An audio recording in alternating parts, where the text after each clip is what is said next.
पूर्व विधायक संजीव सिंह 8 साल बाद मीडिया के सामने आए। वहीं अपनी बेगुनाही का दावा लेकर पहली बार नीरज सिंह हत्याकांड के आरोप पर संजीव सिंह ने चुप्पी तोड़ी है। बचपन से लेकर और एक जवानी के उम्र तक हम लोगों को लगता है कि हम लोग साथ में रहे, खेलना कूदना सब कुछ हुआ। नीरज सिंह सिर्फ मेरा भाई नहीं, मेरे राजनीतिक सफर तक का सबसे करीबी साथी था। नीरज सिंह हत्याकांड में बरी होने के बाद संजीव सिंह की ये पहली प्रतिक्रिया है। चचेरे भाई नीरज सिंह की हत्या के जुर्म में 8 साल तक कानूनी लड़ाई लड़ने, जेल में रहने और फिर बरी होने के बाद झरिया के पूर्व विधायक संजीव सिंह ने पहली बार अपनी चुप्पी तोड़ी। चुप्पी उस सवाल से भी जिसमें नीरज सिंह हत्याकांड में उनकी भूमिका को लेकर आवाज उठ रहे थे। दुख उस समय हुआ था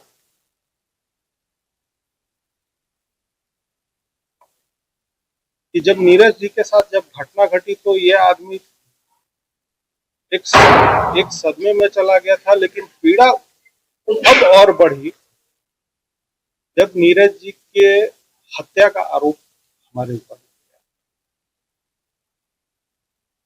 मतलब इस पीड़ा से ना उस समय ना आज और शायद भविष्य में भी मैं नहीं निकल पाऊंगा कि ये कल्पना नहीं कर पाया कि आखिर वो आरोप मेरे ऊपर क्यों लगा। 8 साल के बाद ऐसे मीडिया के सामने खुलकर आए पूर्व विधायक संजीव सिंह। नीरज सिंह हत्याकांड में बेगुनाही का दावा भी किया। बोले, भाई था मेरा नीरज सिंह। आरोप आज तक समझ ही नहीं पाया। संजीव सिंह ने दावा ये तक कर दिया कि 2023 में उन्होंने झारखंड सरकार से इस हत्याकांड की सीबीआई जांच कराने की मांग की थी, लेकिन सरकार ने इसे स्वीकार नहीं किया। खैर, संजीव सिंह नीरज सिंह हत्याकांड में अपनी बेगुनाही का दावा उस वक्त कर रहे हैं जब कोयलांचल की राजनीति में एक नया अध्याय लिखने की तैयारी हो रही है। कोयलांचल में सबसे ज्यादा जिज्ञासा लोगों का है कि आपका राजनीतिक सक्रियता किस रूप में देखने को मिलेगा, क्या इसका जवाब?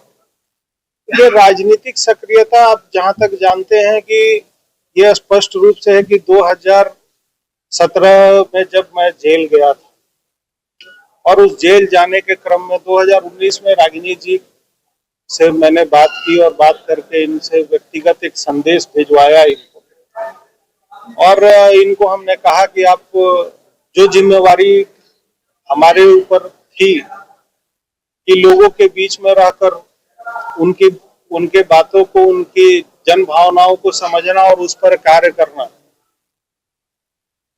तो मेरी अनुपस्थिति में इन्होंने काम किया है। संजीव सिंह कोर्ट से नीरज सिंह हत्याकांड में बरी हो चुके हैं। बरी होने के 2.5 महीने के बाद इस हत्याकांड में बेगुनाही का दावा, क्या संजीव सिंह की राजनीतिक तौर से वापसी का रास्ता शुरू हो रहा है? ये देखने वाली बात होगी। धनबाद से संवाददाता अमित विश्वकर्मा के साथ ब्यूरो रिपोर्ट, नक्षत्र न्यूज।